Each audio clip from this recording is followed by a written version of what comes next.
meeting, February Urban Forestry Commission meeting starting, and I'd like to see if there's any public comments. Brian, anyone signed up for public comments? No one has signed up, but if there's anyone in attendance wants to raise their hand to provide a public comment. Oh yeah, I see one. Let me just first let Adrienne into the meeting here real quick. Okay. Can you all see me? I don't see me. No. But my camera's on. That's bizarre. Okay, well, I guess I don't have video. All right, Harriet, I see that you've got your hand raised, so I'm gonna let you into the meeting to provide a public comment.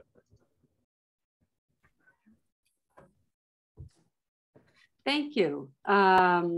This is the first time that I've attended a meeting.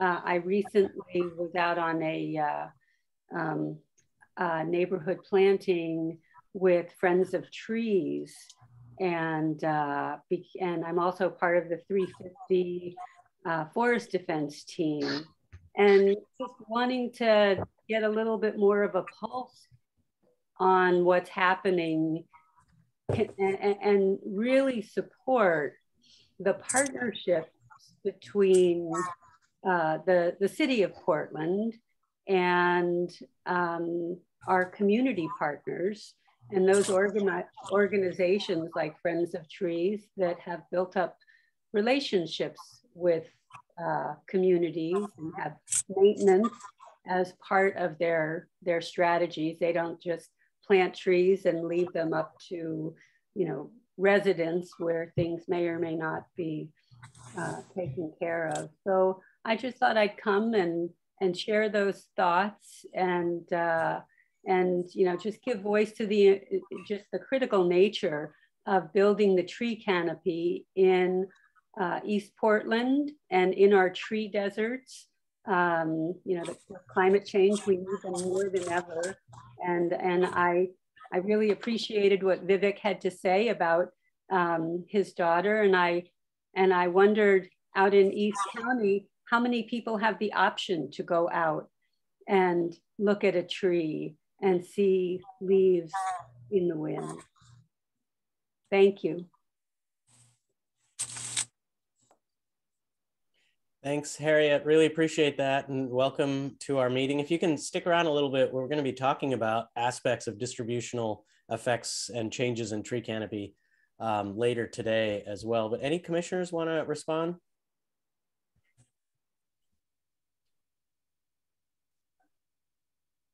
Daniel's got his hand up. Oh, Daniel and Greg. So this isn't necessarily a response there.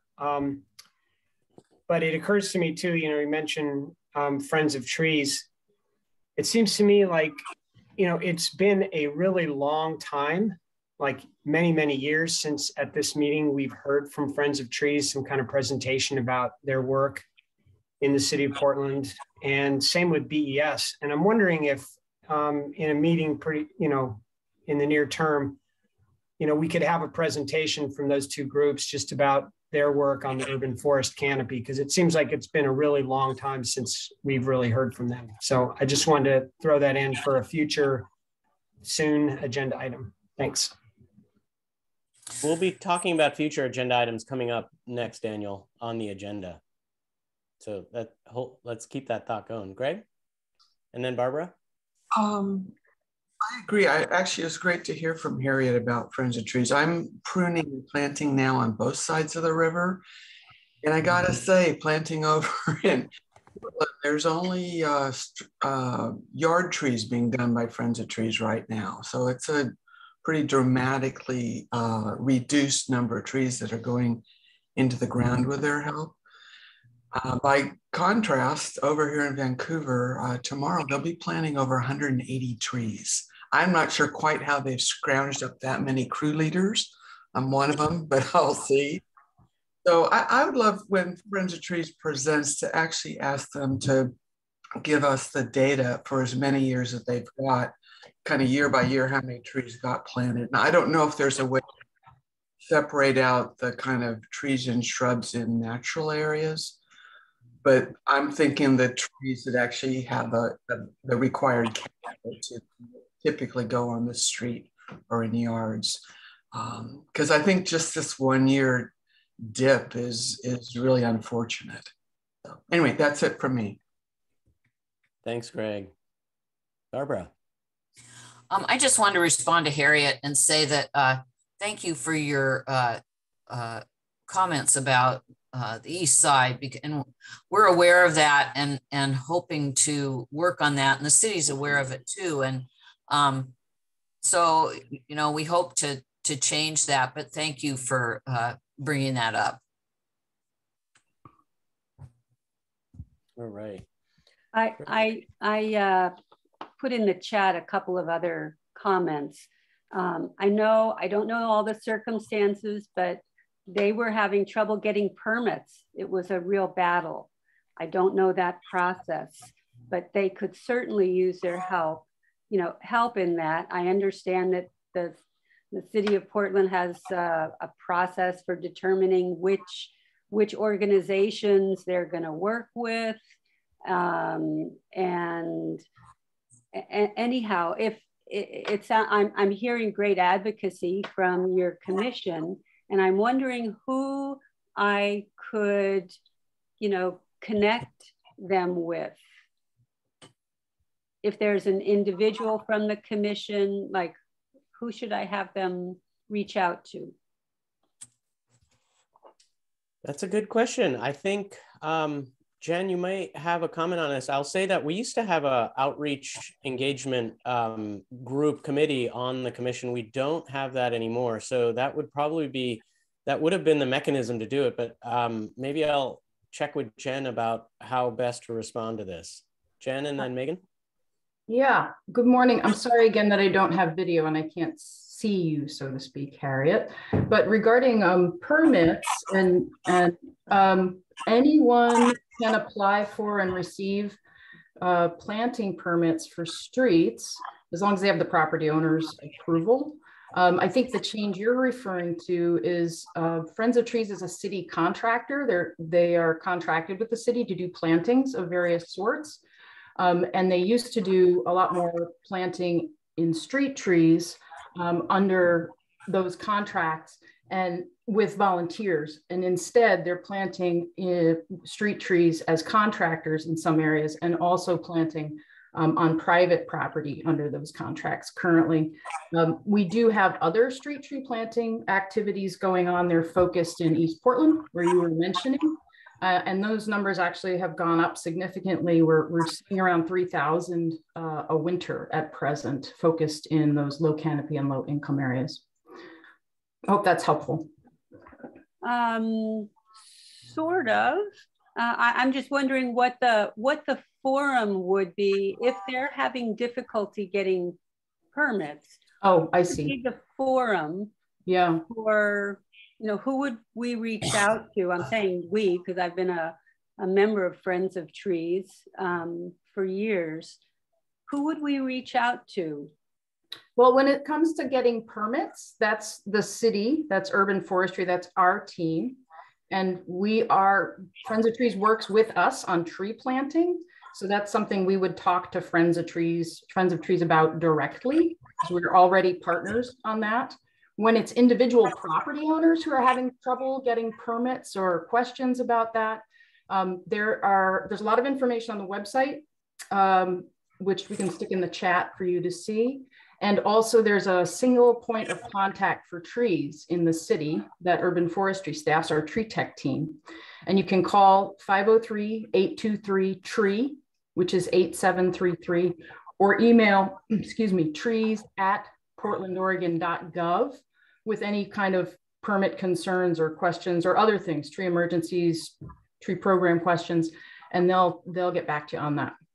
Okay, and they can attend a meeting like this. I imagine that I'll have to look at the website. The commission is, your purpose is to help, because you're a volunteer committee, to help bridge these, any issues or concerns? The Forestry Commission is a volunteer group, And they are advisory to the city of Portland on things tree, primarily parks and urban forestry, the city forester who's responsible for forest management, and also city council on things like code amendments and budgets. And there's a lot more information, I'll say, Harriet, on the Urban Forestry website. I encourage you to go to that and kind of take a look at it. I want to be really mindful of time here. We're over our time. Yeah, thank you, Harriet, for coming. Really encourage you to stick around as well as attend future meetings. We're going to be getting into some nitty gritty here today as well as in the future. Megan and Damon, can you keep it really short? I want to be really mindful of time, and we can come back to this for sure or weave it into a conversation, but I want to just quickly touch on future agenda meeting materials as well, or agenda items as well. I'll be succinct. I will just say, I've said it before. I've been critiqued for saying it before. I've been on this commission for 4 years. I've asked for BES and/or Friends of Trees to present. You can review the meeting notes, Harriet. I've asked, it hasn't happened. So push for it, but that request has not been met, and I don't know if it will be. So I'm just going to be honest. Thanks, Megan. Damon? You're muted. Darn, I usually don't do that. That was a nice segue, Megan. Yeah, that was going to be my next request for, even though this is my last meeting, apparently. I think it's March, but I don't know. Brian told me off to chat. This is my our last meeting. Oh, okay. I wasn't told that. Okay. So anyways, yeah, we've been asking, I've been on the commission a little longer than Megan has, and we've been asking, we used to actually get BES on the agenda, Friends of Trees on the agenda items back when I started, and it hasn't happened for a very, very long time.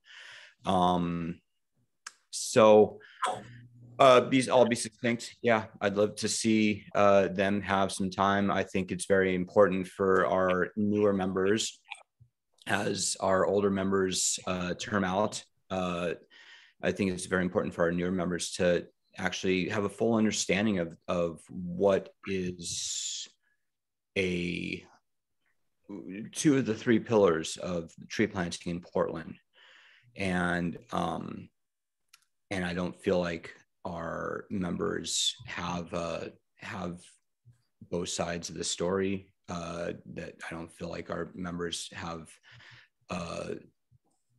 adequate understanding of what is going on. Is apparently the public doesn't have that adequate understanding of what's going on with BES planting program,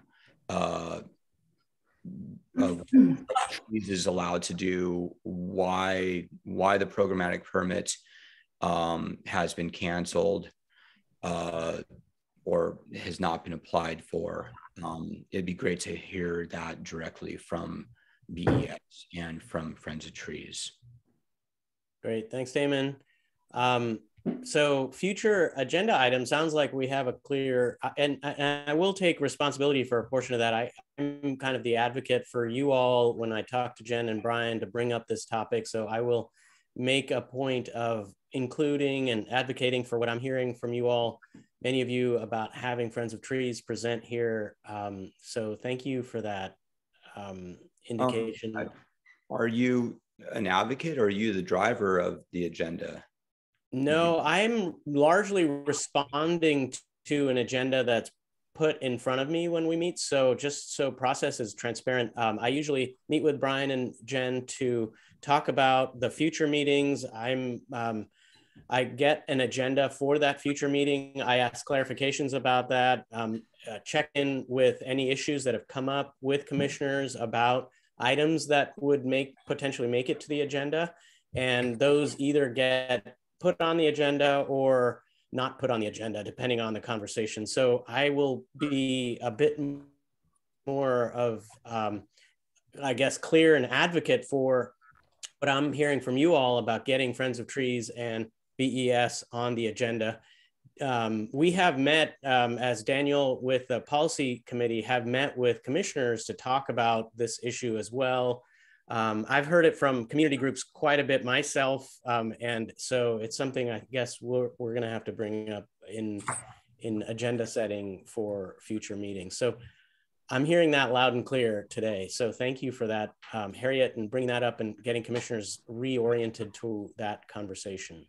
So definitely going to bring that up, and hopefully we'll have it in either, I don't know what's happening in March or April, but definitely soon.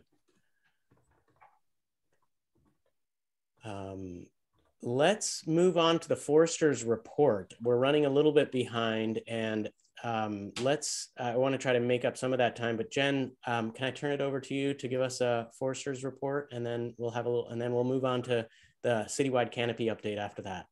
Sure. I'll start off, Vivek, talking about agenda setting. I want to note that there are several items that the commission is required by code to be working on, and those often take a lot of time. Today's entire agenda is comprised of those things, for example.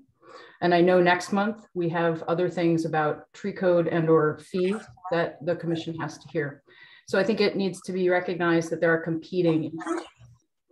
And we also have this time at the beginning of the meetings for agenda requests. And Vivek, just a reminder that we have a meeting with you coming up to talk about future agenda items, including the things that have been brought up now.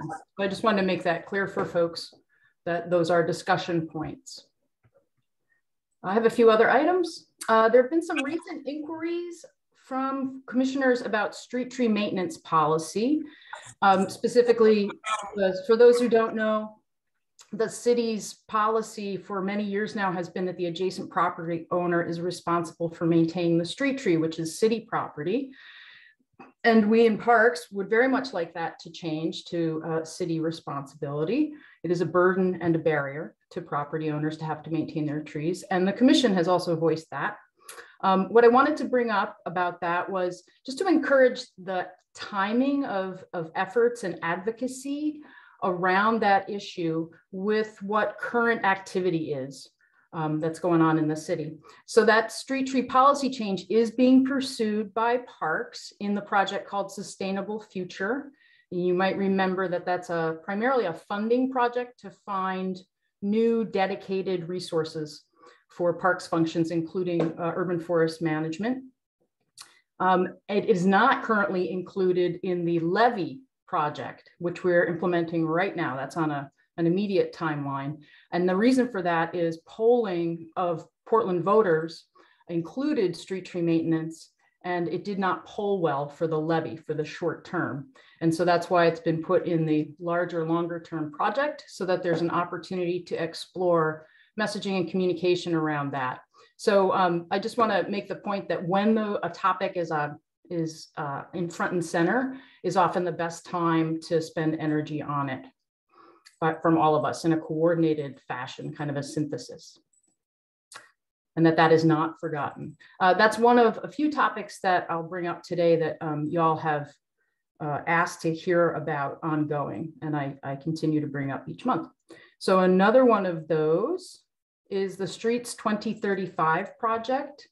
This is what I've called the master planning project for streets in the city that's run by the Bureau of Transportation. So that continues as well, and we expect it to continue for some months now. There is a webpage about it, and you've had presentations on it before. At present, the larger interbureau team will be reconvening later this month. There's some feedback was given in the last round, so we expect to be hearing next steps on the feedback from the participating bureaus. Urban Forestry Parks participates to represent, of course, trees. The project most recently focused on Portland Water Bureau's recently implemented specification that trees may not be planted within 10 foot of a water transmission pipe, large water transmission pipe under a complete street. Complete street's important here. That's a street that has curb and pavement, as opposed to, for example, incomplete rights of way in some areas of town. That's not the case we're talking about here. But Parks and Urban Forestry continue to represent that the specification conflicts with Title 11 and urban forestry tree planting specifications, street tree requirements. So, and there are no tree impacts or unaddressed concerns to these pipes in those situations. And in fact, there are many large mature street trees, incomplete streets within 10 feet of these pipes that have been there for decades with no documented issues. And we know that the impact of this policy, if it is implemented, which we have been not doing because we believe it needs to get unpacked and done differently, would be thousands and thousands of lost street tree planting locations across the city. And these large pipes are often under the larger streets. For example, Division, which are also often where we have urban heat island effects. So there are a lot of trade-offs to be made in right-of-way. And we understand that in forestry. However, this doesn't seem to be a trade-off so much as a misunderstanding about what trees do and don't do in regards to a pipe that's 3 feet below the ground under pavement. So that issue has been discussed in facilitated meetings that the Streets 2035 team has convened between the Water Bureau and forestry staff. And the Parks Director is also engaged with the Water Bureau Director on the issue. So that topic, in summary, remains unresolved. I wanted to point out too that several communications have been received by City Council and Bureau Directors on improving street tree space through the Pedestrian Design Guide update, which is happening right now, and you folks have heard about that as well, and that those communications have been from the Commission as well.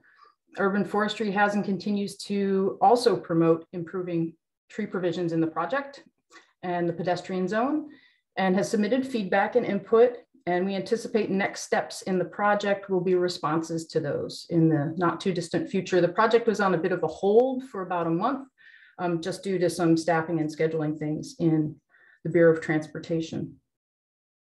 And another of the updates that I've been giving y'all is about tree planting. Parks and Bureau of Environmental Services continue to work on alignment of tree planting programs. BES is currently focusing planting on private property, commercial, industrial, and multifamily properties. And the alignment areas that we're focused on, including improving planting outcomes, coordination, communication, including with Portlanders, addressing redundancies, and also both bureaus are seeking to increase partnerships and work with community, particularly in the areas of the city that most need new trees. So expanding the partnership network and especially prioritizing new partnerships with those that we haven't been able to partner with in the past. The city bureaus are both seeking to speak with one voice and message with one voice as the city. And some illustrations of this you can see now online are the city's planting report, which is updated annually. And there's also a website we created that has all of the city planting programs in one place. It's supposed to be for easy shopping, where folks can come and find out what's available to do, what kind of planting that they might be interested in. There are many different options. So that work is ongoing for the bureaus, and more information will be shared when it is ready. And then I only have a couple more things. ARPA. There's federal funding currently available. It's the American Recovery Plan Act, and the City of Portland has an opportunity to use some of those funds.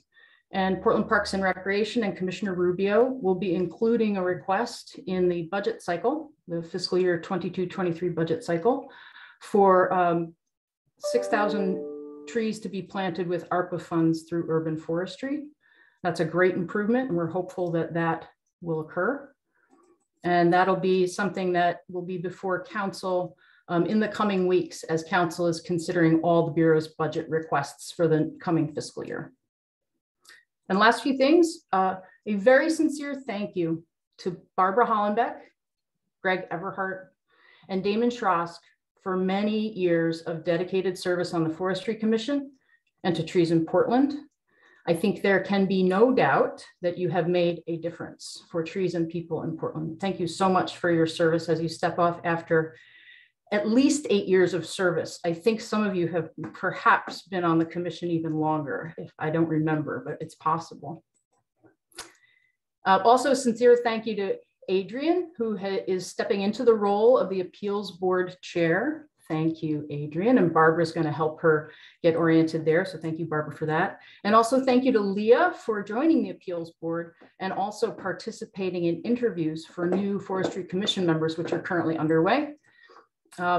Last thing, with interviews underway, we aspire to have new commissioners appointed, which of course, you know, is an action that happens at City Council, and in place for the April commission meeting. That concludes my report. Thanks, Vivek. Oh, Brian has his hand up. Yeah, Thanks, I just had one more. I just have one more comment to note on the pedestrian design guideline that the UFC, along with some other organizations, requested that PBOT hold a public hearing on the pedestrian design guideline, and we have heard from PBOT that they will be doing that. There isn't a date set, but I'm not sure if that news made it around yet. So just want to let everyone know. Great, thank you, Brian. It didn't make it to me, but I'm really behind on email, so thank you. That's good. Big hearty thanks, Barbara, Greg, Damon. I hope there's a question about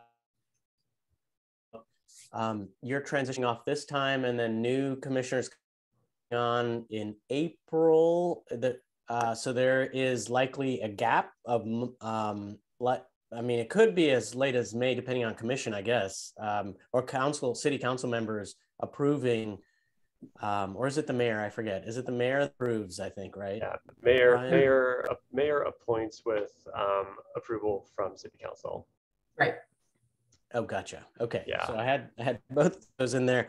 So it could be a chunk of time here where we're down 4 commissioners, I think, total, including with folks not. So it's interesting. Are we going to be at quorum to make any decisions? I guess there's some things I'm going to have to sort out with you, Brian and Jen, in the coming conversation. Yeah, we can talk about that. I will say that for the commissioners that with their second term expiring, the code does limit those commissioners to 2 terms, 2 4-year terms. So they are not able to continue until those seats are filled because of the term limits that code sets. Okay. Yeah. We'll really miss you, and enormous amount of work you've all done. I hope you can stick around on committees, or we can hold on to you somehow. Maybe create Urban Forestry Commission bungee cords onto your attempt to run away from us and come springing back to us soon. Getting creative. Hey, Jen, just a quick question. Bruce, yeah, question. You're muted. I was looking at code this morning, and I'm not sure what the word notwithstanding means, because where it's talking about UFC commissioners will stay on until, for 2 terms, and then it has a notwithstanding, and I looked that up, and it's in spite of. It is really not clear to me, the interpretation you gave, that Damon and Greg and Barbara are off the commission now. No one has been appointed. And so I would really question that interpretation. But I know the practice, I think in the past, has been when the term is up, they're out. And then we would go for months. I think at one time it was like 9 months before we got Leah and Adrian on, but there've been long periods of time. So it doesn't seem like it's been the practice that commissioners have served after their quote term expires. But I sure think the wording in the code seems like it opens up the possibilities. But maybe I'm not a legal expert, but I swear when I look at notwithstanding and the definition of it, it is not clear what trumps what. Well, I shouldn't use the word trump, but what has priority. Yeah, we can get into that more. I want to make sure we get on to the next item, but yes, Bruce, we will get a confirmation on that. Thanks. Quickly, Barbara? I asked last meeting or the meeting before about, I asked that if maybe you said you were going to check with the city attorney, because, you know, whenever we term off is okay with me, I was just under the impression, since I had been told at some point, at some time, that it was March. And so I was confused, and, you know, whatever, you know, the city does or wants is okay with me. I just was confused. And my understanding was that you were seeking clarification on that from the attorney. Great. And I think thanks for the clarification, Bruce and Barbara. I think that's something, it sounds like Brian is going to come back to us with some clarification from city attorney staff.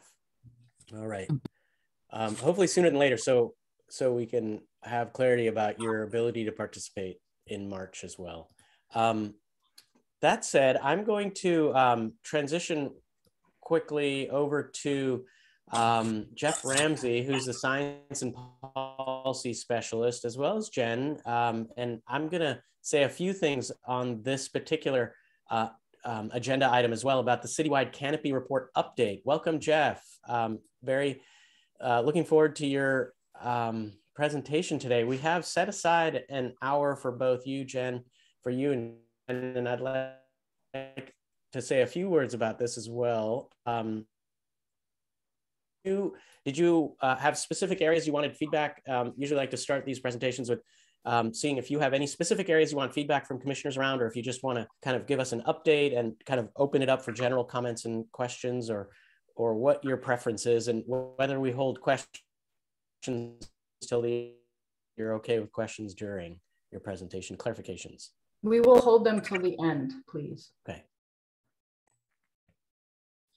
Yeah, and glad to be here, everybody. And I'm eager to get into the report, but I'll just say, in terms of the comments we're looking for, I am here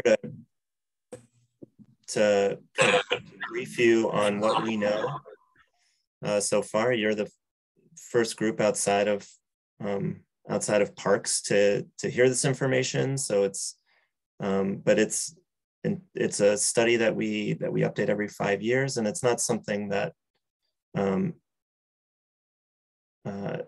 the study is done, and the study was actually published on the website yesterday. So we don't need comments on the study itself, but I think that Jen's going to want to hear your thoughts on actions going forward. I think is what most of the conversation should move towards. Okay, thanks. All right. Okay. Thanks, Brian. Brian's going to run the slides. Here behind me. Sorry, I have too many screens. Like I said, I'm really glad to be here. My name is Jeff Ramsey, Science and Policy Specialist with Urban Forestry.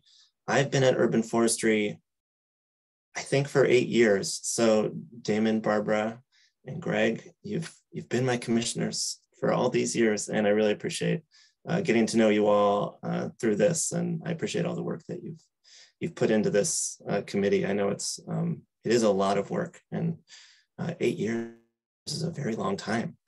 So thanks again. I hope I'll see you even when you're not a commissioner. So, but what I'm really here to talk about is tree canopy. Brian, you can go to the next slide. We all know the benefits of trees, of course, but I just want to reiterate that this infrastructure around the city that me and my colleagues are tasked with managing provides services to our residents. And when we think about city services and how they are delivered, and that we don't have very good ways of measuring beyond tree canopy how much of the city is covered with by trees and their leaves. there's no good way to measure those services and how they are being delivered, other than to check in every now and then, every 5 years in our case, on changes in tree canopy across the city. And so I think of it a lot as this is just another service that the city provides. And in terms of service delivery, we have a metric for seeing how we're doing. And that's what I'm here to talk about today. Go to the next slide. And we track canopy cover. One, because of that, because we're trying to keep track of how we're doing at delivering all those services that trees provide. But also it's the one citywide metric for environmental health. I can't think of anything else that is used by the city and has been recognized by City Council as the measure of how we are doing, how the environment, how we are doing at taking care of the environment within our city borders. So it's really important. It's mentioned and cited in numerous reports: the Urban Forestry Management Plan, Climate Action Plan, Comprehensive Plan.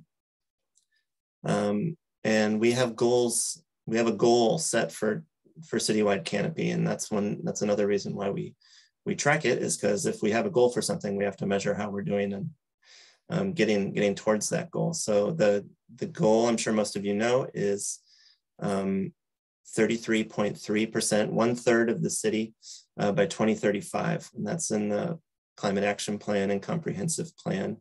The Climate Action Plan also instructs us to get to 25% in any residential neighborhood. So it's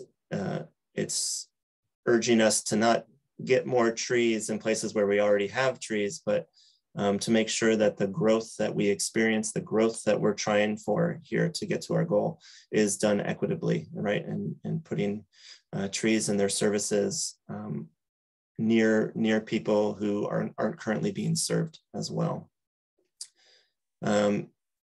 And I will say a few years ago, we did this goal. I'll say was based on what they knew back then. It was set in about 2007, I think, is when it was set. And it was set on the best information they had, which was already a little old by the time they were using it. And it wasn't based on the amount of room we have for trees, right? It was based on what they thought they had and what they thought they could plant in some certain amount of time. And that's a really different way to look at it. And when you look at how much space there is for trees in Portland, and I know that we all feel that space is fast disappearing, but Portland is not a very dense city compared to other American cities. Even like, Columbus or Cleveland or something. We are at that level of density. Cities that you don't think of as very dense, and so for that reason, we have a lot of room for trees, even after you account for the fact that that baseball fields can't have trees in the middle of them, right? So if you account for the fact that parking lots can't reasonably be 100% covered in trees, we can't expect that to happen, in the time period we're talking about. Even after you take into account all that, and even after you take into account development, there's still potential to cover the city, 52% of the city, with tree canopy. That's how much room there is for trees. And so when you look at the difference between 33.3% and 52%, it's big. And if we're not meeting our goal, or if we're headed in the wrong direction, I want to be clear, it's not because there's not room for trees. And that's something that we've done the study on, we've done the work on, and you can read that report on our website. But getting to canopy cover and how we measure it, there are two ways that I can think of to measure canopy cover. One is you make a map, and that sounds really easy, but it's kind of hard. And I think Vivek is going to talk about some of the process that goes into that. But we've had researchers in the city of Portland working on mapping canopy for years now. It was about 20 years ago now. Joe Paraski, an old forestry commissioner, made maps created canopy maps that went back to 1972 and was trying to track the change from 1972 all the way to 2002. Since then, Metro has taken on mapping canopy, and other researchers at PSU are now also working on that, and Vivek's lab has been really critical in that. So the good thing about maps are that you can, they're very precise, if not accurate. They're very precise. You can see where the trees are. You can see where trees have been lost. If you are interested in measuring the amount of trees in East Portland or Justin Centennial or in certain areas of downtown, you can measure tree canopy in those places, and you can cut it up any way you want if you have a map. And so they're good for that, and they're really helpful. And we continue to use Metro's map, which was based on 2014 data. That's the latest one we have right now, and that's what this picture is of. But another way to measure canopy, and I'll say when you make maps, the technology changes in the meantime. Every time you make a new map, the technology has changed underneath you.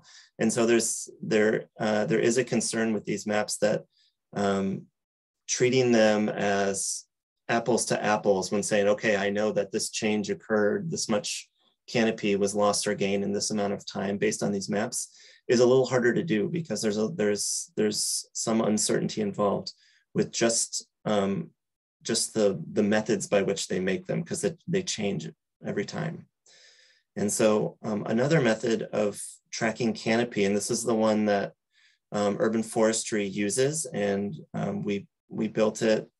We built this study, partnered with the US Forest Service. They helped us develop the method, and this is really the gold standard when your question is canopy changing, and how much and in what direction? The way you do it is you use the same method every time you look. So every 5 years now, we redo this point interpretation study where we have over 4,000 points laid across the city, and you get an aerial photo, which we get a new aerial photo every year. And you look at those points, you look at all 4,000 plus points, and you zoom all the way in to the pixel. And these aerial photos have really high resolution, so you can really see what's going on. You look at that and you say, did it fall on a tree or did it not? And tree or no tree, is you do that 4,000 times. And we recently completed the update of that study. We originally did that study in 2010, and looking back to 2000. So this is a 20-year study now. And it tells us at a citywide level what an estimate for tree canopy for each of those times we update it. And also these points are randomized by the type of zoning they're in. So residential, commercial, industrial, or open space. So we can say what's happening citywide, and we can say what's happening within these different zoning types. But since it's a sample study, we can't say what's happening in the Centennial neighborhood necessarily. And we can't really, we don't have much to say about the causes of change that we're seeing because it's a sample study. You can get to the next slide, Brian. So all these different studies, I tried to put out what they've found in a chart form so you can see, going back all the way to 1972, everything we've ever found through all these different methods has been widespread, significant canopy gain. And going back to 72, starting at about 25% tree canopy to up around 30 or 31% in 2015. And this has been unique among cities, especially this century. Not many major cities can say they've been gaining canopy. It's even more impressive because we've added how many hundreds of thousands of people in the past 20 years, and we've been gaining canopy through that time. But so here's the headline for you all. The report that we published is showing that between 2015 and 2020, we found that the canopy has been reduced in Portland. Tree canopy cover has been reduced in Portland from 30.7% to 29.8%. So, you know, 31% to 30%, about a percent drop. That loss occurred across all zoning types. So I told you that we look at residential, commercial, industrial, and open space. Losses happened in every one of those. So it wasn't specific to any one zoning type. And what we're estimating is 823 acres of total loss. And that in 5 years, a way to put that in perspective is Mount Tabor Park is about 175 acres. So it's about losing a Mount Tabor Park every year for the past 5 years is what we've found. And of course, there's some level of uncertainty with our method because we're using sample points. I should say that our study does not meet what they call statistical significance. So this change is not statistically significant, meaning that we're not over 95% sure that this change has occurred. But one thing we've found over the years as we've done it, and that chart shows, is that our findings have mirrored all these other methods being used, and they've tracked pretty closely over time. So we're pretty confident in our study and its ability to catch change and to track it over time. But when you look over just 5 years, it's hard to get to that level of statistical significance. But I'd say that these other studies kind of bolstering what we see and reinforcing what we see gives us confidence that our study, it's not very likely that we're too far off, I will say. You can go to the next slide.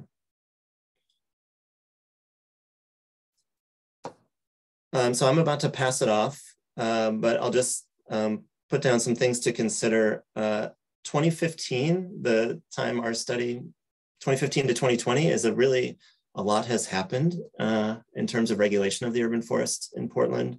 During that time, Title 11 it began to be implemented. It was adopted earlier, but it didn't get implemented until January 1st, 2015.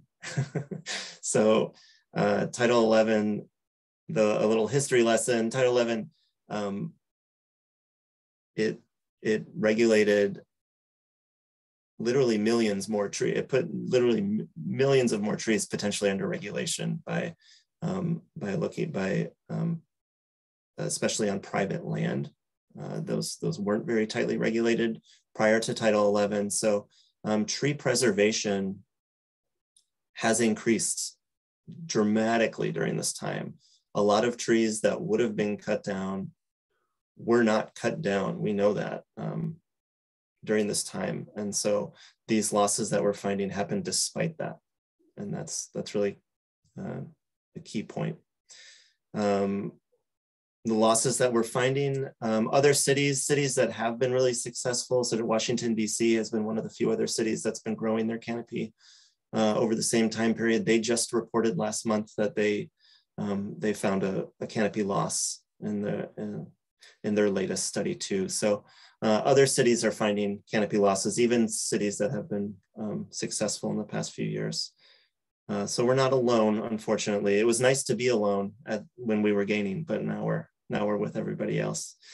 And I think Vivek is going to share some of what his lab has found about the distribution of loss. And I think it's really important to think about where these losses are occurring. Something our study can't speak to, but these other methods can. But what we are seeing, I think, is that places with canopy, you can think of them as very resilient to any canopy losses that happen within that area. So the growth that we have seen in this study, when we go back and look at tree, like where we said it wasn't a tree and then it was a tree, it's almost always a mature tree kind of growing into that space. Canopy growth happens from mature trees. Tree planting is a very long-term prospect at gaining canopy. You don't get canopy growth from tree planting in this short of time period. So it's these large trees that are really contributing to the growth where we see. And so if there are losses in a neighborhood with lots of mature trees, they are much more able to sort of mitigate those losses through the growth of the surrounding forest. So if you think of a neighborhood without a lot of canopy coming from these mature trees, they're going to be much less resilient to those losses that they see. And I think with that, I'm going to pass it off. Yeah, so our report is up on the website now. I encourage everyone to read it and share it.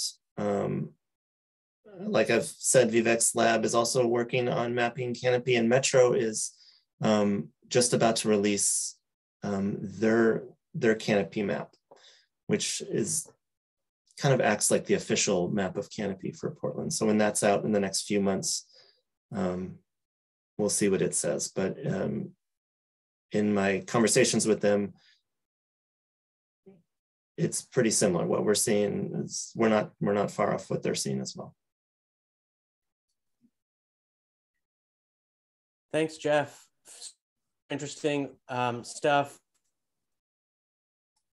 It's a wonky term in this kind of work called triangulation, which I like to use. It's the notion that multiple groups are trying to get at the same thing through different methods. And so urban forestry is using the sampling approach to characterize the amount of canopy and also the amount of change in canopy. And our group is using a different approach and different set of methods. And I don't want to go into the details, happy to, but we're using this thing called Google Earth Engine, which is a compilation of numerous satellite images that allow us to get at 1 meter resolution canopy description exhaustively for the metro region. And so that's essentially what we're doing. It's a picture taken from a satellite at high resolution, and we're able to just extract the trees from that satellite image and then do some accuracy assessments.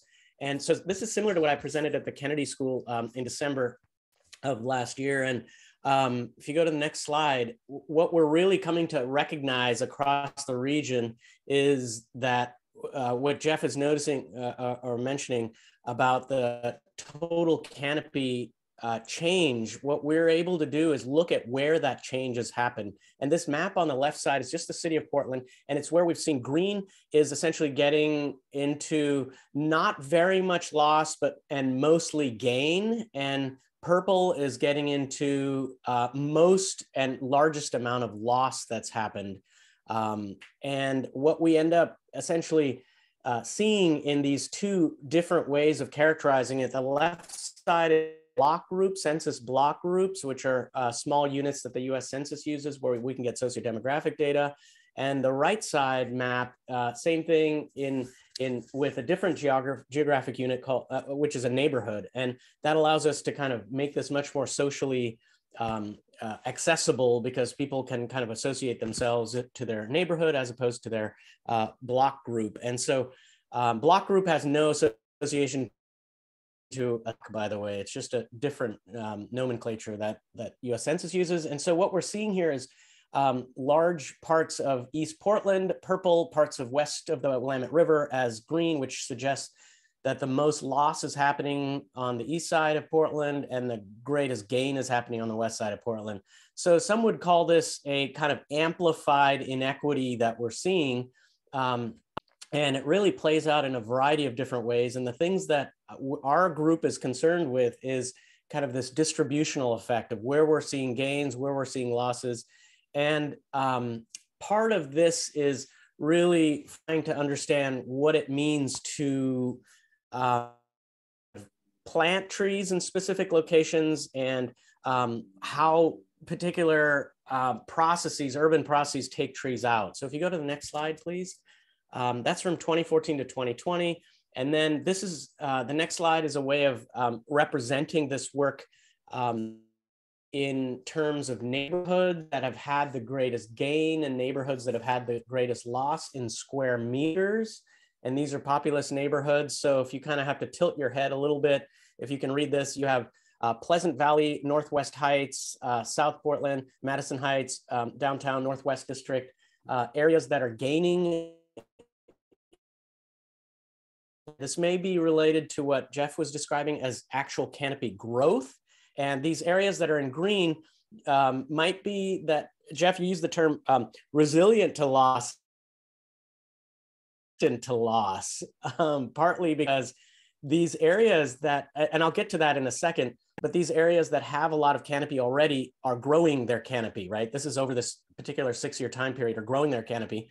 And these areas that have some canopy seem to be losing a lot of their canopy in terms of the measure that we've used here. And on the right side, greatest loss neighborhoods look like they're Hazelwood, Centennial, Powellhurst, Gilbert, Brentwood, Darlington, Wilkes, that's separate, Woodstock, Mill Park, Montevilla.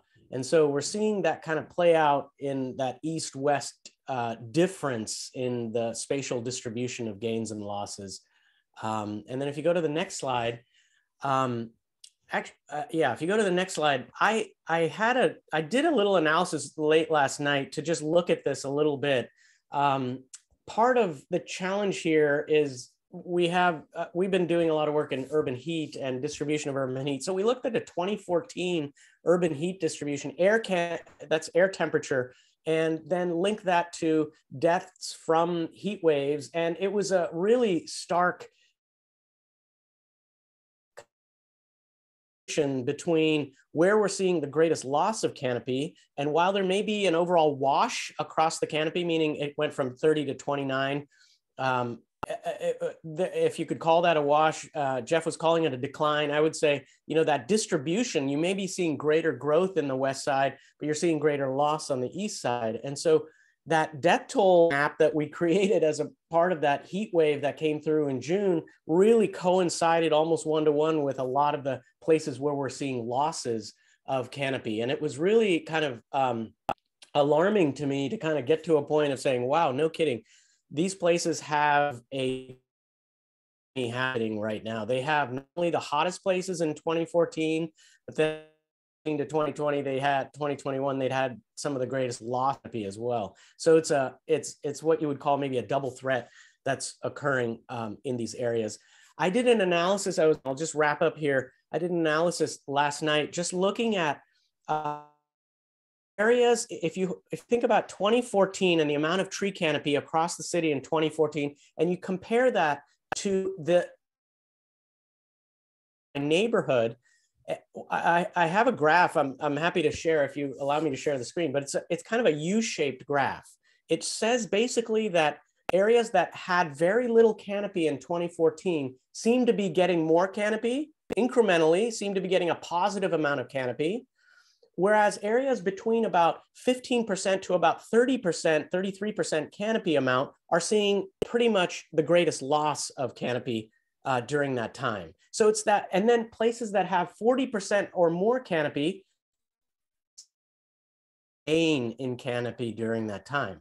So an interesting phenomenon of like those neighborhoods that have, the target amount of canopy, meaning 33% canopy from the Climate Action Plan, the Urban Forestry Management Plan, they seem to be the ones most likely to be losing canopy, whereas those that have greater than 40% of canopy seem to be the ones that are retaining most of their canopy, and hence 40% of canopy in a neighborhood. So that was a very interesting kind of U-shaped curve that I observed last night. We're still digging into this. I will caveat, this hasn't been published. If you go to the next slide, we are taking some of this, and we have an ongoing study working with Aaron Ramirez at Reed College. Oh, sorry, this was, before I get into this, this was just a quick way of showing temperatures. Places with the highest temperature are on the y-axis here, up and down, and then the amount of canopy loss is along the x-axis down below, and those are square meters. And so if you see that 0 line, that's anything left of that dotted line is essentially saying loss of canopy in the census block group. And then everything on the right of that dotted line is gain of canopy. So you'll notice that the places that had the highest temperatures are seeing the greatest loss of canopy. And that was, again, 2014 air temperatures. We're going to be doing another campaign this summer for air temperatures. And so we'll have other data to look at this empirically. But that was super interesting for us to look at the fact that these hottest neighborhoods were also seeing the greatest loss in some of this canopy. And it kind of added to the complexity and challenge that we're faced with in the city right now. And so again, I'll say again, these aren't published. We're going to be publishing these relatively soon here. We've got a couple of papers coming, going to be submitted in the, hopefully by spring on some of the stuff, just so we can have a peer review of our methods, of our approach, and kind of legitimate this a little bit. And so if you go to the next slide, if we're working with folks at Reed, and one more, if you will, next slide, we're working with folks at Reed and PSU and Washington State University and the Nature Conservancy to understand some of these dynamics of what's happening in the tree canopy. And so that's going to be an ongoing study that will help to flesh out some of the initial patterns that we've started to see already. So I'll pause there, turn it over to Jen, who I think is going to kind of bring us around the corner here. Great. Thank you very much, Vivek and Jeff, of course. I just want to say how fortunate we are that Vivek and his academic colleagues and many other folks across the globe are so focused these days on urban forest as essential infrastructure for people, and studying and publicizing their findings. It wasn't that long ago when these types of things didn't happen. So I just want to recognize that before I continue. So this slide, canopy expansion actions. Yeah, so the point here is to try to remind us all of things that have been happening and are happening in regards to protecting and increasing our canopy in Portland. Because the question now is, if it's declining, what are the actions that need to happen? So a reminder, to date, we of course have been tracking canopy in Portland, measuring it and reporting on it using Forest Service approach for decades, and we'll keep doing that. And why is that important? Well, if you aren't measuring it, you don't know what's happening with it. So it's really good that we and Vivek and Metro have been measuring and continue to do that. So we have the opportunity to know, inform decision makers, and hopefully see positive outcomes in future metrics. Of course, Title 11 implementation began in 2015, and there are many urban forest policies and programs of various sorts focused on tree preservation, tree maintenance, protection, improving specifications in the city, planting, strategic planting, planting the high service trees focused especially on large form rather than small, climate resilient, evergreen, and native species, which the natives are becoming more challenging with climate change. But remember, those things are already going on.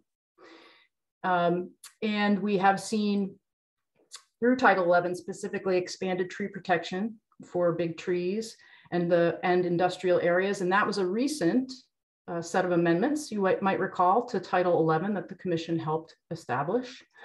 The tree planting program from the city side out has expanded a lot over the last few years and continues to expand. There's new funding there and new resources available, and continuing efforts between especially parks with BES to realign and really refine. So we're getting large form, native, evergreen, climate resilient trees in the low income and low canopy neighborhoods that are most often home to our Black communities, Indigenous communities, and people of color in Portland. And then City Council recently approved a plan for tree policies improvement that you all were involved in, specifically the current Title 11 technical amendment project that you're going to hear more about later today, and also updating the forest management plan in the next few years, and also a more substantive tree code amendment project. What we're working on currently, thanks to the park levy, as a reminder, because y'all have heard a lot about this, is improving implementation of regulations and compliance.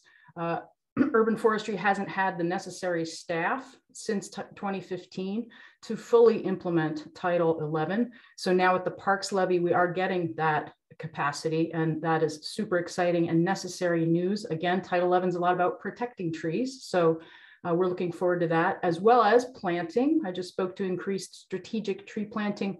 Remember, the commission talks a lot about voluntary tree planting. A very significant amount of tree planting is required by urban forestry in the city, thanks to Title 11 specifications and requirements. So that's also part of where we're going to see improvements, thanks to the levy, more resources and staff. We also, for the first time ever in the history of the city, at least that any of us can remember, will have the resources to create a proactive park trees maintenance program. Currently, tree maintenance in parks is not a systemic and systematic process. It is reactive. Folks call if they see an issue, and our folks go out and do what they can with the tree. That is certainly not the ideal way to maintain a super important asset. So we're really excited to have a program where we'll be able to go to each park on a regular schedule and be taking care of trees throughout their full lifetimes.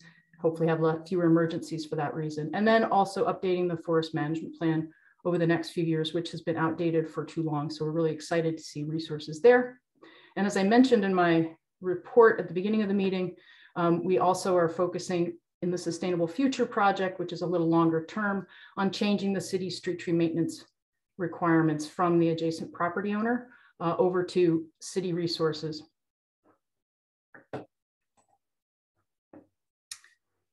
Okay, I spoke a little bit to this, a little more detail. So the Title 11 amendment project that you're going to hear more about today and you've been involved in the past, that's the technical fixes. That's planned to go to council this year, this late spring, early summer. And then the more substantive amendment project is currently planned for 2024. And then another thing that we talk about a lot here, and I mentioned actually two of these, and we talked a little bit about two of them at the beginning of the meeting, but we can't emphasize enough how existing policies that are not about trees create challenges to tree retention and future tree space, including planting space. And here are some examples: Streets 2035, the Pedestrian Design Guide, the Employment Opportunities Analysis, which Brian is leading on our behalf with Bureau of Planning and Sustainability, and the Climate Resilience Planning work that BPS does also with urban forestry and parks in regards to trees as essential infrastructure to combat the climate crisis. So these are all in motion and examples of the types of things that really will help preserve canopy in the city, as well as create more expansion opportunities. Okay, so this is the last slide. This is the next steps part. So we are planning to go to City Council on the 9th of March to present this report with Vivek. Vivek is coming to council, and the report will be similar to what you have heard today. And the idea for that is, of course, the decision makers need to know what's going on with canopy. And we hope that that means it will lead to action by City Council. Remember, I was talking about city policies and specifications, and particularly with infrastructure bureaus who are focused on other things than trees and how those things match up with the tree needs, for example, and how we design a right-of-way. Council is essential role in those things, since they are the ultimate decision makers in the city. We'll present that information to them. And also right now, our commissioner's office is working with us and with others on a potential council resolution that City Council would vote on, basically to direct bureaus to work with parks to create and submit actions and policies to improve tree preservation and increase tree space by a certain date, as well as other definitive steps that council could direct the city bureaus to undertake in response to this first time we're seeing decline in canopy. And so the requests of council, of commission at this point, it would be appropriate for commission, and it would be great for commission to write a letter to the city council about the report and the canopy extent, to express concern, if that is indeed what you will be discussing, to council, and the need for trees as essential infrastructure to be prioritized by the city. And also, of course, at council, there's opportunity for public testimony. So if a commissioner or two wanted to do that with this agenda item, that would also be something I'd like to request from you all.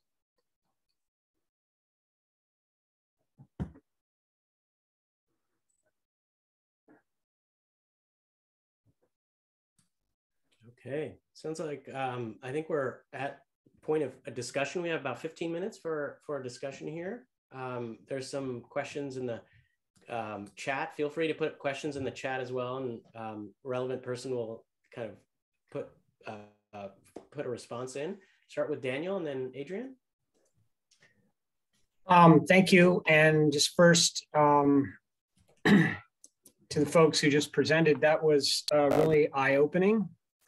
A lot of good information there. And one thing that I think would be really important to bring up to the city council, related to all we've just been hearing about, is if you look at those areas that are experiencing the canopy loss, and as we saw, a lot of them were in East Portland. Those are also areas that I think are under the most threat of future development because of the city's efforts to increase density and looking at certain parts of the city where density can happen. I mean, I know we've heard a lot about better housing by design and how that has some really great things in there that can help preserve canopy, but I just think that those neighborhoods, what you're seeing, Vivek, is perhaps kind of the tip of the iceberg of what could be happening in the next 10, 20 years. And I think it's for the commission. I mean, I personally would want to say to the city council, hey, this is kind of a wake-up call. You probably need some stronger things in place to prevent large tree loss in these neighborhoods that not only have been experiencing canopy loss in the last few years, but also, you know, for equity reasons, these are lower income neighborhoods with higher percentages of people of color living there. And the city needs to do more to make sure that those folks have a livable neighborhood, which includes big trees. So I think there's a real opportunity to bring that whole side of things into what you say to city council. And yeah, sign me up to give public comment. I'm there. And then just one final thing, just kind of a strategic thing, that the title there was like canopy expansion. I think there's also some opportunity to really reframe a little bit of it to talk about retention and not just expansion. So, you know, especially because what we heard today was what we all know, which is it takes decades for newly planted trees to really reach their potential, so that retention right now is just as important as expanding the canopy. So thank you. Thanks, Daniel. Adrian and then Megan. Yeah, thanks for this great work. I really commend the commission and obviously you, Vivek, and others in doing this really important work and highlighting it and also taking on the whole canopy. So I just wanted to make sure that we had action steps. In other words, who was going to draft the letter, you know, who's going to sign on to it, and then who's going to be doing the testimony. So to make sure we save some time for that. I'd love to see, you know, the whole commission sign on to this and, you know, be happy to assist in drafting or in it, whatever makes sense. That's great encouragement, Adrian. Thank you. I I have a couple of thoughts. Let me gather them so I can be succinct. One, I did just want to echo what Daniel said, like in even kind of in some of the Canopy expansion actions listed, you know, I understand that trying to improve regulation is going to be beneficial, but it seems like we are having this big tree loss. And if that is the major thing that was commented on, like kind of teasing that out a little bit more, if that is, it's such a contributor to this current loss. I know that there's more for it, but I'd love that to be teased out if there's any way with council so that they can really understand what that means. I'm thinking about, like, I guess a question I have is, are there action steps to be proposed to council with this? Is it just giving them the information, or will there be a connection to some of the existing policies that are not happening or are happening that are concerning, that we think trees should have been perceived a bit differently? So that's kind of my first question. And then my second comment or question was, I agree that we should put forward something from the Urban Forestry Commission, but I think the more people individually write would be great. I would love if it's possible to have this presentation to share so we could maybe encourage others to write in. We are one commission, one letter does not have the same impact as many letters from concerned citizens. So those are my 2 points. Thanks, Megan. Brian, can we make this available? The presentation, is it on our website? It's not yet, just because we basically finished it this morning. Yeah, but I can get it posted today. Yeah. Okay, great. Thank you. Damon? One of the big things I see in hearing clients I talk to and whatnot, it's the loss of trees and them not being replaced, being able to replace just 1, 1.5 inch caliper tree for taking out a 20-inch caliper tree. We're losing big trees, replacing with itty bitty trees. And as we all said, that change in canopy is immediate decrease, but now it's not going to be realized, or the replanted trees aren't going to realize their canopy for years to come. But also I feel like in development situations, at least, and also in non-development situations, the lack of an enforcement method for this. When you get a permit to remodel a house, if you'd say that there's going to be a sink in the bathroom, there's going to be a sink in the bathroom. They're going to check. Somebody's going to check at the end of the day that there's a sink in the bathroom. There's going to be a telephone vault and in the sidewalk. All these things, somebody checks up on. And as of this point, Parks isn't a regulatory bureau, and there's no mechanism for Parks to follow up at this point with the permits that it's issuing. So I think that to me is one of our major issues that we have, is lack of enforcement. And I know that Urban Forestry is working on that. I'd like to see that happen a little faster.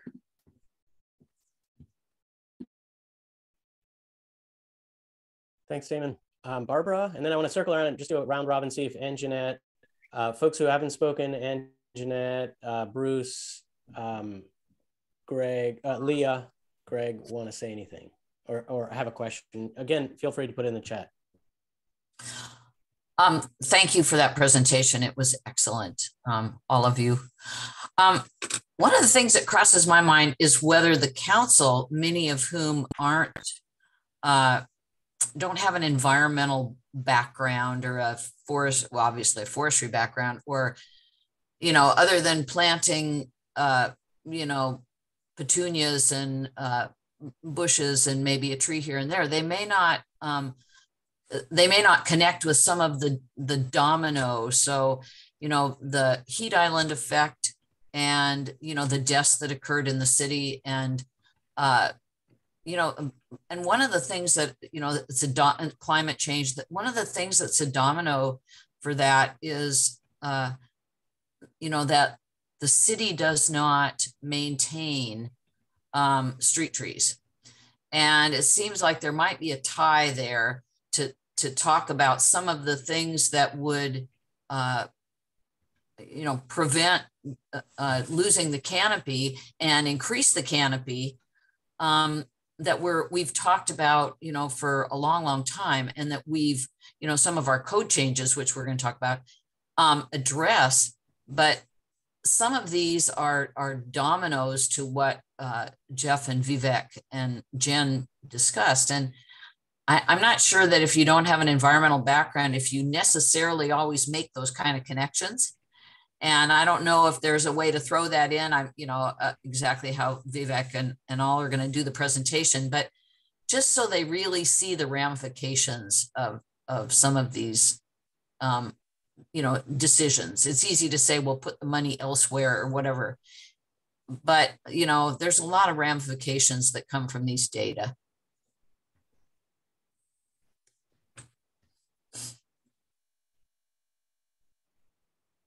So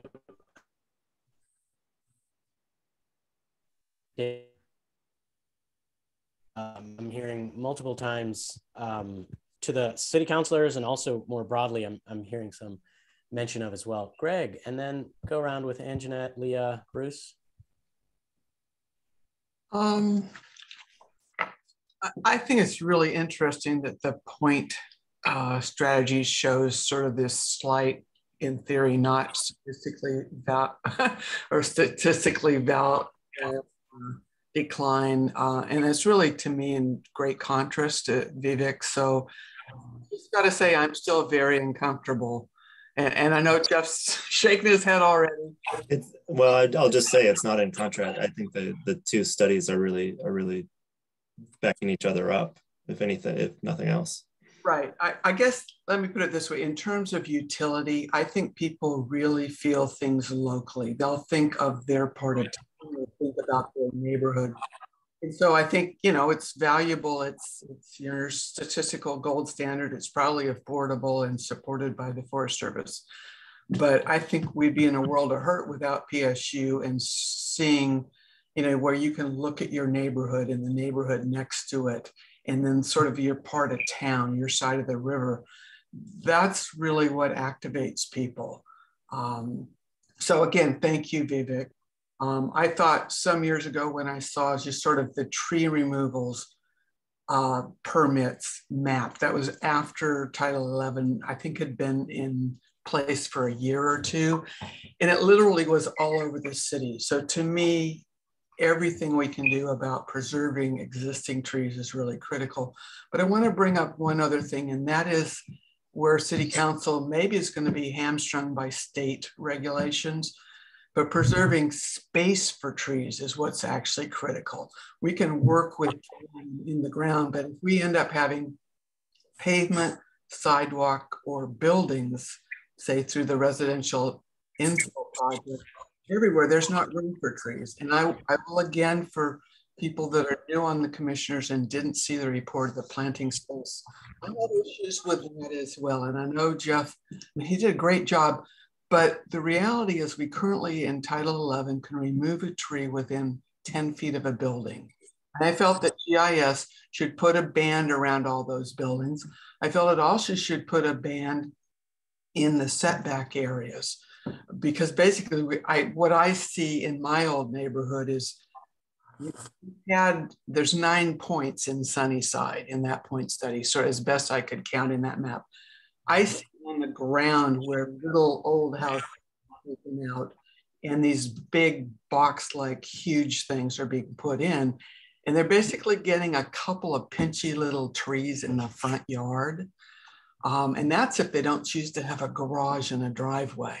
So I think that space for trees, I don't know when that report will get updated, but I think it needs a big update. And I think it would be unfortunate to tell that there's 52% space for trees, because I just don't think that's realistic, even when the report was done, but certainly with residential infill, the Title 11 10-foot removal, and just the reality of how narrow setbacks are on most land use types.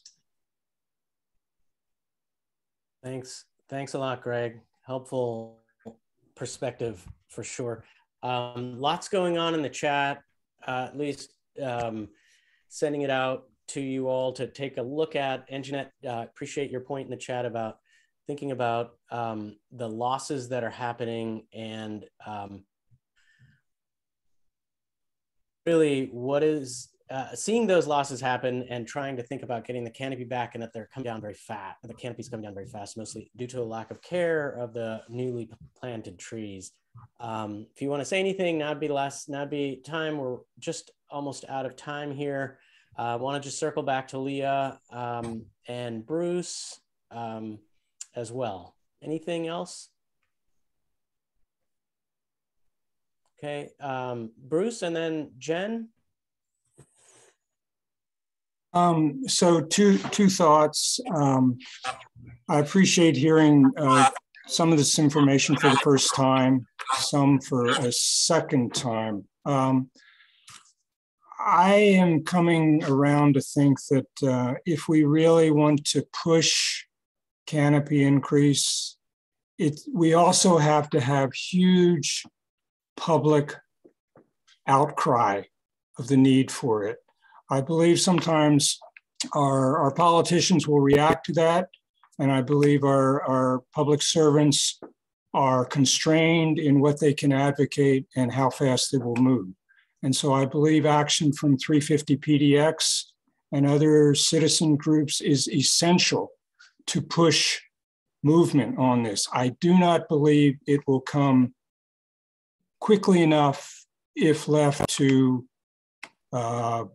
urban forestry. I mean, there are constraints, there are challenges, there are lots of other pressures. And right now, trees are not a big enough pressure. And that's only going to happen with citizen involvement, I think. Working with urban forestry, but also pushing urban forestry. The other thing I'd like to say is I believe it's really important not to lose the ability to work with, not for, people in the city of Portland. We need to be working with people in East Portland, figure out, do you want more trees? How can we get them there? How do we care for them? We don't tell them what's going to happen. They tell us. We work together, we give information and figure out, because the answer for Hazelwood may not be the same as for Centennial. It cannot be one policy is for the whole city. It really needs, I think, we need to be much more aggressive in engaging with the community, seeking solutions from them, and letting them lead us rather than we tell them. So I know those are ideals, they're hard to do, and I'm not saying I'm one to necessarily do that, but that's what I would strive for a city that 20 years from now, we will be so proud of what the changes that have happened because Portland citizens brought it about with assistance from public servants and politicians. Thanks, Bruce. Well said. Jen? Thanks, Bruce. Well said. And I want to circle back, Adrian, thank you for bringing this up in the beginning, but for commission to write a letter to council, you're going to need to vote probably at this point for somebody to lead that effort and complete it on your behalf and figure out other things. You don't have to necessarily decide who gives testimony, but if somebody is going to represent the commission in testimony, that also would need a vote.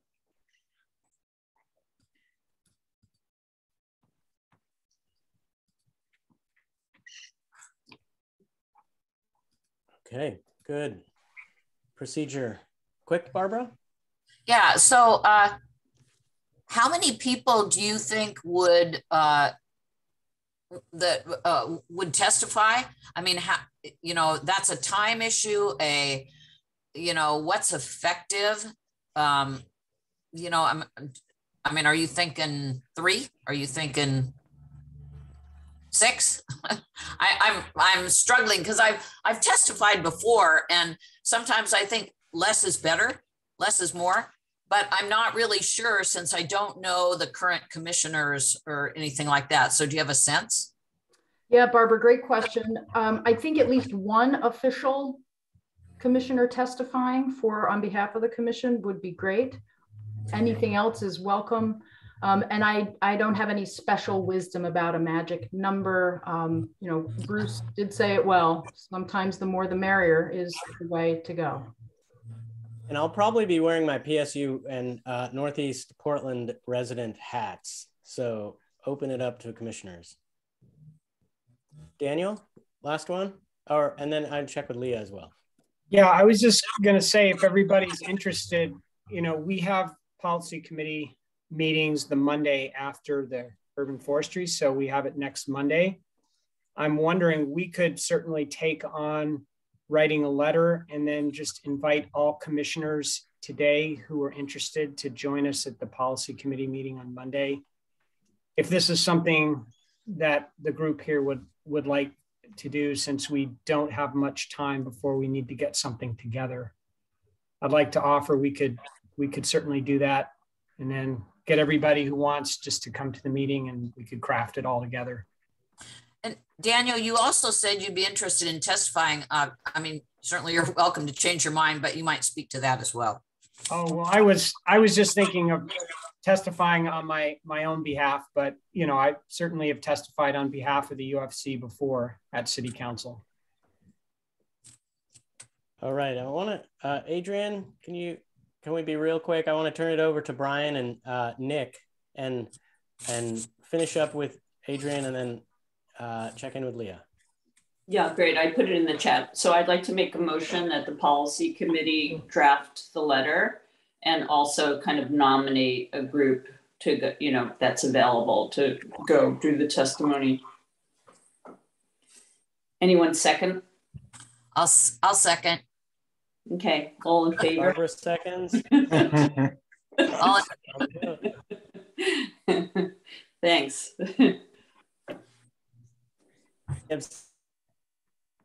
You have to ask for if anybody's opposed. Vivek, yeah. Why don't you do that? Oh, anybody opposed? And any abstentions? Okay. The strange thing about Zoom voting is that if the screen freezes, then your hand's up for the vote you don't want it to be up for, and it gets counted. So I've been noticing that in my own glitchy internet lately. Leah, anything to close this out before we move on to Brian and Nick? I just appreciate Anjanette's comments about outreach and thinking of, and Bruce also, like, how can we really make sure we're reaching out to community and trying to do this with. So that's something I know we're moving fast, but just keeping that at the forefront. You know, what organizations can we reach out to in East Portland that are community-based organizations and really try to share this information with them.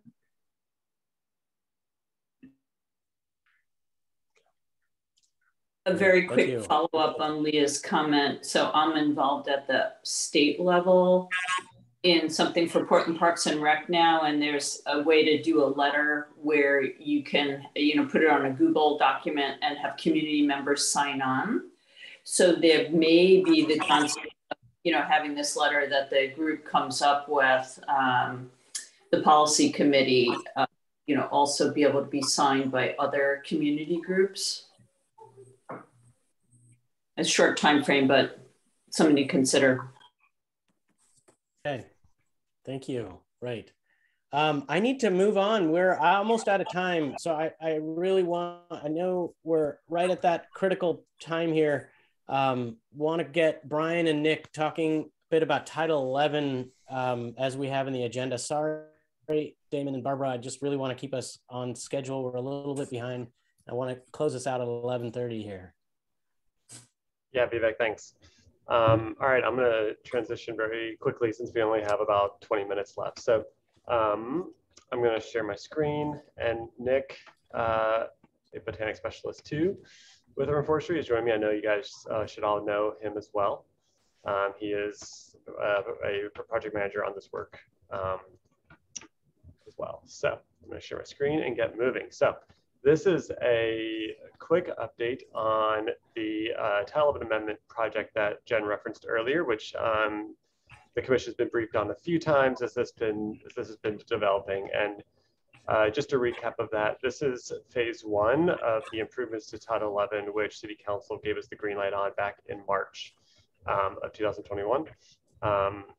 And this phase 1 is looking at technical and minor policy amendments to Title 11. So this is sort of a tune-up project of things which aren't working well or require some clarification, perhaps some better alignment with other parts of city code. That is the phase of the project we are working on now. And so what Nick and I are here to do is we have posted the full list of about 46 amendments that are being proposed to city code, and the actual code language is posted to the UFC meeting page as well. And that's available for your review. What we want to talk about today are just to highlight about 12 or 15 of those amendments, which really provide a little more explanation. Most of them are very straightforward. They don't, really just reading the brief description that we posted should be enough to really understand what is being proposed, but some of them get a little more into the weeds. And with the UFC having obviously an instrumental role in reviewing and making recommendations, particularly to City Council on code amendments, we wanted to make sure that what is being proposed is clear. And so that is the purpose of this presentation now. Nick and I will be returning in March to hear more of your comments. So our idea is we will leave these documents with you for the next month, and you'll have that month to look to spend a little more time on them. And then we'll return in March for any additional conversation, comments that you might have. So with that, Nick and I are going to get into some of the amendment language.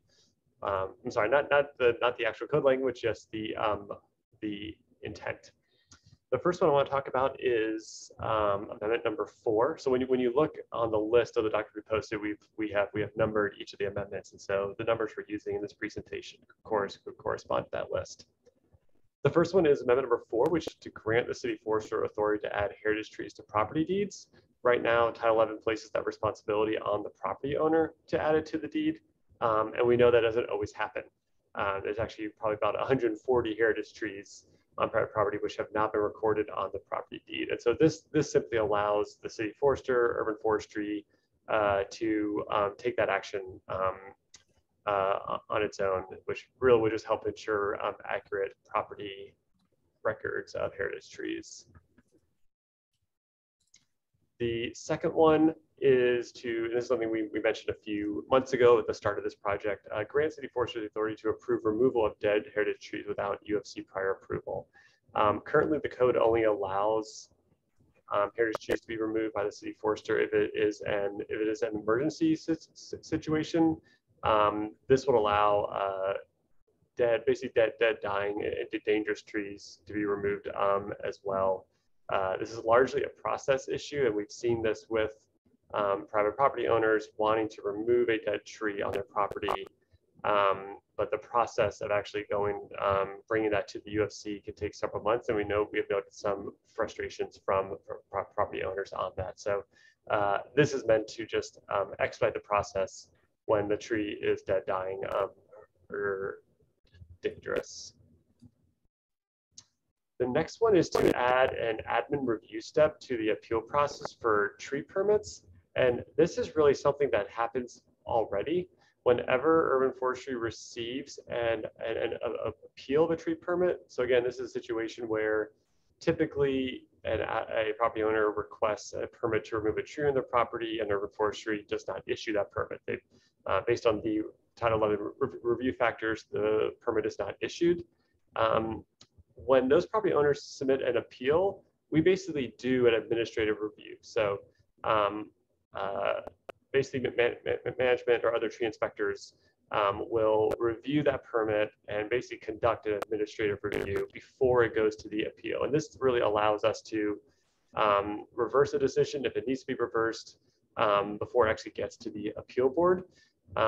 This just really formalizes that process, and it makes it clear that that is the first step before it goes to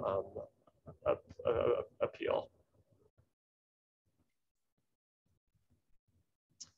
This next one is to add a code requirement, which this requirement is in code in some situation. It's basically just providing a little more of a straightforward explanation for it and process for it. is to consider the removal impacts on other trees. So this would really allow grant urban forestry a little bit of a expanded ability to consider what the impact removing a tree will have on trees next to it. So consider trees in groves. They've grown together. One tree may be shielding other trees, and this would really just allow us to not permit removal of a tree if it will damage the health of other trees. So this is something that has come up in the past, particularly with some of the appeals. So this is we consider this a pretty important code change. Another one is clarifying the city forestry review is required in city projects. This was more of an issue early on in Title 11 because Title 11 brought about some changes in the ways that development review happened. The role of urban forestry, particularly when it comes to capital improvement projects. And the point of Title 11 was to obviously bring more regulation and protection of city and street trees in city projects. At times, the code has been interpreted to imply that the urban forestry's involvement and approval is only needed when trees are going to be removed. But this is not the intent of Title 11. This is not how it plays out in 95% of city projects. But the purpose of this amendment is just to clarify that city forester involvement is required for all projects, not just if trees are going to be removed, if only for the reason that often projects trigger a tree planting requirement, which would obviously involve urban forestry involvement as well. So this is another one where it's not necessarily changing the way things are happening, but it does create more clarity in the code. And then this last one that I'll talk through before I turn it over to Nick to talk about some of the other proposed changes. This one is a little bit in the weeds, but I think I'll just try to keep it straightforward. Code provides different language for street tree planting requirements when projects impact street frontages greater than 200 feet. So the standard in Title 11 is a street tree is required every 25 feet. It's a predictable standard. It creates for a predictable process in development review. The one exception to that is it says for projects which are greater than 200 feet long. So this is mainly impacting, PBOT or BES might be doing a streetscape project or some sort of stormwater project for 1.5 miles. The code language is to integrate existing trees and maximize new street planting. There were good intentions with that language, but it actually creates, it doesn't create a lot of clarity or predictability. And maximize is a term very much up for interpretation. Maximize based on what standards, based on what factors. And so it also makes it very difficult to determine fee in lieu that need to be paid if a street tree planting location is removed. Because if you don't have a set standard, such as 25 feet for every tree, it's difficult to know when a potential location has been removed. So this would simply apply that a tree every 25-foot standard in all scenarios. So another one where it may not create that much of a change on the ground, but it creates a lot more clarity and predictability in how city projects are permitted. And with that, I'm going to turn it over to Nick, who's going to talk through, I think, about another 5 or 6 of the code changes happening right now. Hey, everybody. Well, the next one is item number 27, and this is entitled Enforcement Authority, and it deals with liens. Currently, the city forester has the authority to undertake enforcement actions and issue fines or penalties, but cannot place a lien on a property. To do so, we have to go through BDS, which is an inefficient process and adds steps and costs. So this proposed amendment remedies that by allowing city forester to place liens on properties directly. Next slide. So this is item number 29. Definition of dangerous does not consider site conditions. So when you're looking at a tree that might be considered dangerous, it's important to also consider the site conditions, and code doesn't currently outline that process. And so this would allow for site conditions to be considered when a tree is dangerous. And a good example might be if you have a tree on a slope that might be prone to landslides, that slope could be remedied and the tree could be saved as opposed to just removing the tree. So that's a nice important one. Next slide, number 36, definition of a dangerous tree. So the current definition of a dangerous tree does not consider the damage that a tree might cause to other trees in the urban forest. And we're thinking about pests and pathogens here as an example. And this has implications for defining dead, dying, or dangerous trees and how type A permits are processed. So and a good example might be a tree infested with bronze birch borer. It is a danger to other trees in the urban forest and could be considered a dangerous tree in that sense. This also updates the definitions section of our code. And then number 41, remove without compensation from UFC section. This one's pretty straightforward, but it allows for Urban Forestry Commission members to be compensated for their time. It's a nominal rate, but it is a step in the right direction. Number 42 is requested Portland Fire and Rescue amendments. So fire and rescue has requested changes to what pruning is allowed without a permit in some environmental overlay zones and in what is called the wildfire hazard zone. Think about the area around Forest Park. So the proposed amendment proposes to expand the zone around a house called the defensible, it is called the defensible space zone, and to expand that for pruning without a permit. Note that this is currently still being reviewed by Urban Forestry. We're going to run this by Land Stewardship, which is a Portland Bureau division as well. They manage Forest Park to ensure that everyone's on board with these changes and there are no unforeseen impacts to our urban forest. And number 45 clarifies the definition of site concerning middle housing land divisions. This will bring the definition of site in Title 11 into compliance with this definition of site in Title 33 as a result of some RIP2 updates. And so currently, well, actually this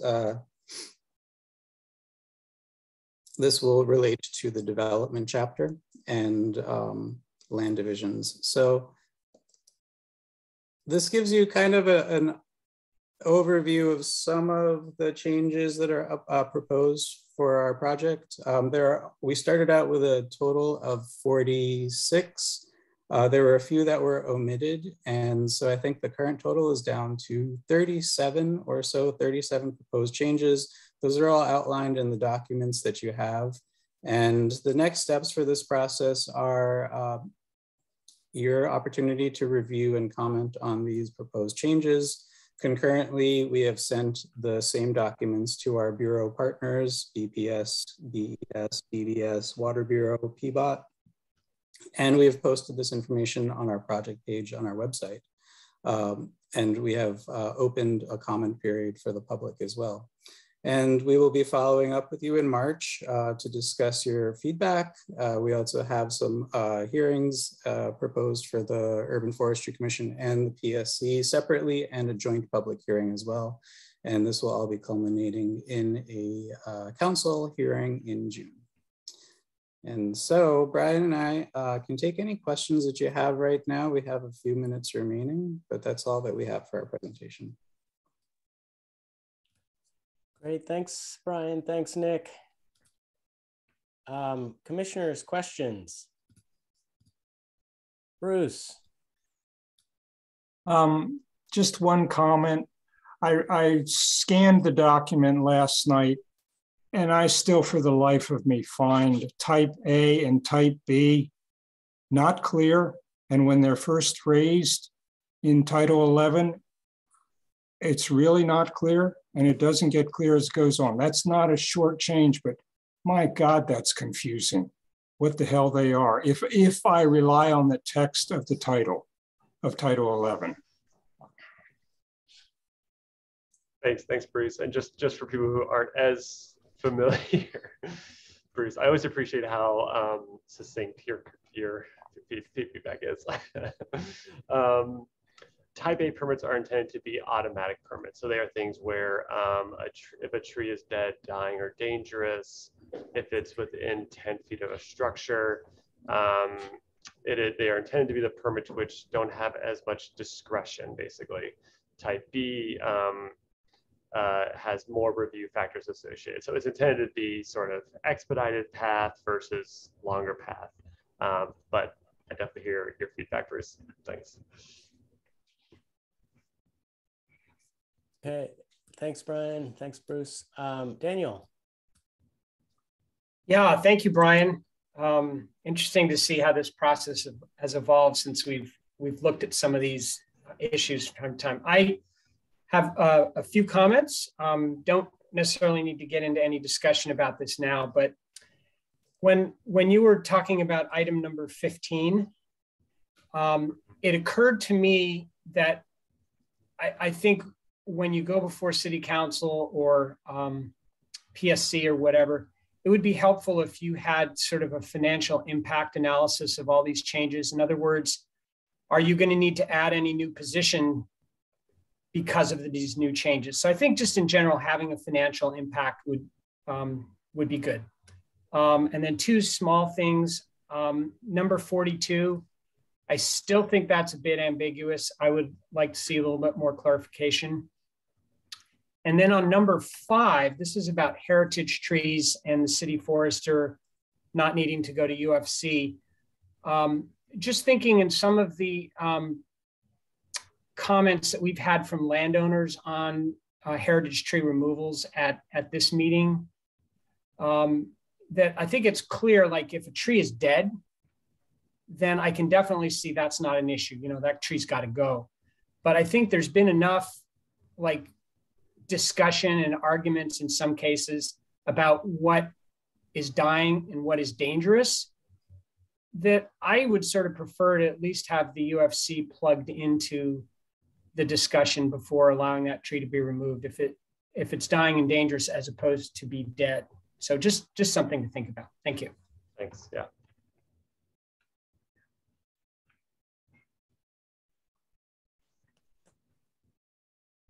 Samuel, Greg. Yeah, I guess I'll be commenting on the future at the beginning of the meetings as a public, a human being, former commissioner. I agree and thank Daniel for bringing that up about item number 5. We did have heritage tree number 51 that we actually managed to save, but Urban Forestry had given the removal permit to the landowner. And I'm not even sure who on the Heritage Tree Committee learned about it, but there is kind of a slippery slope between dangerous. In this case, it was in a school property. Kids were playing around it. Well, keep them out of that area while you see if the tree can be saved. We all witnessed the debate we had at the commission about the apple tree. Really unfortunate that it got to that point. I think at least the Heritage Tree Committee should be notified. And so that's what I'll be suggesting. And I know that there's sometimes a real time crunch, but I think maybe if that committee were designated, they might be able to do a faster turnaround than getting things on the Urban Forestry Commission schedule.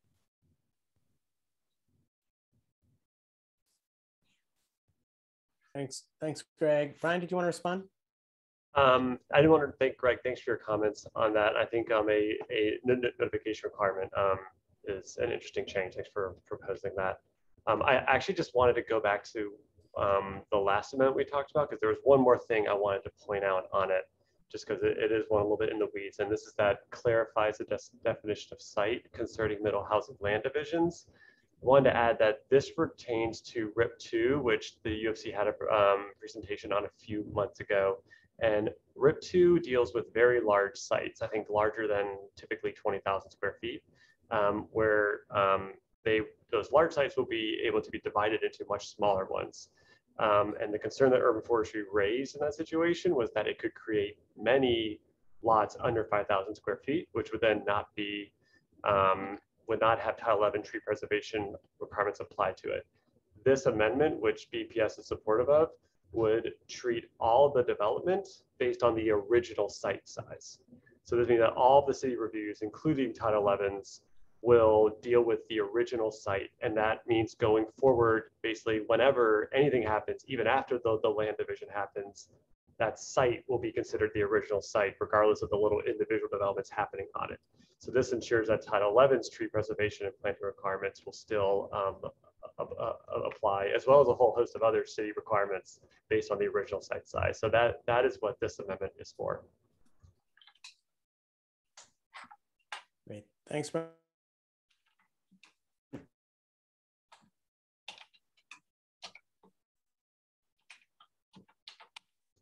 I see Barbara's Barbara, you want to close it out real quick? Yeah, I just want to know, maybe I missed this and maybe it's nestled into something else, but we have talked for, I've been on the commission since the old code, and we have talked about this numerous times, and I'm not criticizing in any way what's been done, but is there something we can do about the 10 feet from a building thing? And did you nestle that in someplace else and I'm just not seeing it? I can speak to that, Barbara. And that is, remember that this is a technical amendment project. It's supposed to be less complex items, and the 10-foot rule would be more complex and involved. And Daniel, to your earlier comment, part of the criteria for amendments to pursue in the current more simple and technical amendment project involves cost as well. Like, what is it more easily implementable and what might take more time? So Barbara, the 10-foot rule is still out there on a list, as it has been for a very long time, for more substantive amendment project. Yeah, I remember that now, and thank you for clarifying that. Good. I had just one quick comment, and it's very generic, and I'm curious, like, if when you're going through these technical amendments, is there a way of reviewing them? And I'd have to spend a lot more time on it to really parse it out. But have you looked at it in the case of Urban Forestry Commission has very little control over who the urban forester ends up being, or who the urban forestry staff, and so if somebody were to be in this position of urban forester for the city, and they were to work on this particular Title 11, and they just wanted all the trees gone, let's just say, playing out a scenario here, do any of these technical amendments enable so much, I guess, power in that position that I would literally like go through and annihilate all the trees in the city? And that's one of the screening tools. I guess I would just be curious whether you've done that exercise to just think through that person. Let's say, it's the Sith that shows up as the urban forester, and to use a Star Wars metaphor, and don't want any trees at all. What would that look like? And have you done that exercise? Great question. And yes, Vivek, we do this all the time. The way I put it to my team is, pretend it's not us that are here. We all go on to something else. We're retired, whatever. How will this stand up? And the way the code assures that, right, is in most circumstances, in most regulations, implementing the code has criteria with it. For example, it's not exclusively up to any individual, including the city forester, to determine what criteria makes a tree dead or dangerous. It's defined. There's a definition in the code about that we have to implement. That said, I will let Nick and Brian respond as well. Yeah, I mean, I would say that the appeals board does function in a certain capacity to that regard when it is dealing with are decisions made by the city forester supported by substantial evidence, are they arbitrary or capricious, or really are they not implementing the code in the way that the code is intended. So I think that's the most obvious sort of stopgap that plays out. Yeah, I think it is a question, at least for our project, is a little bit broader than we've considered. I'll add to that too, appeals board and the code hearings officer. Yes. So anything that is regarding an applicant disagreeing with a violation that the city forester has identified, or when there's a disagreement about development permitting, the avenue is to go through an administrative review and then to the code hearings officer, who is an independent party who administers how codes are applied case by case when cases are brought by applicants for the whole city. So it's basically quasi-judicial or judicial. I'm not sure if it's quasi or real. Okay, thank you. Barbara, you want to close us? We're over time. Yeah, so not to go into any details because I don't think that's necessary, but a while ago, Jen, we had an issue where one bureau and the urban forestry weren't completely lined up. And I think you know what I'm talking about. Is there anything we can put into a technical technical review that would clarify that should it come up again? Thanks, Barbara. So some of the amendments that you're considering now do that, right? It's clarifying what code requirements are and responsibilities.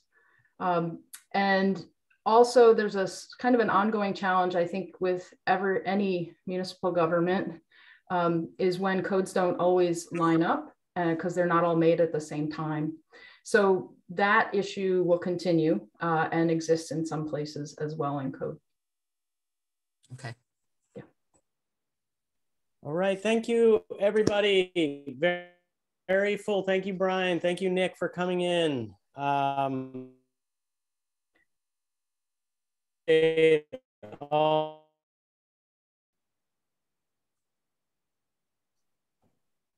Vivek's really done. Vivek, you're frozen. He's copied somehow. And look forward to seeing you in March.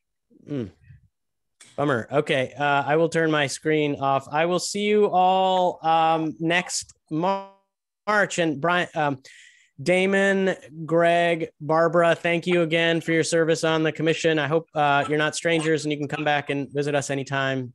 Hooray. Thank you so much. Bye. All right. Take care, everybody. Thanks, everyone. Bye-bye. Have fun. Thanks.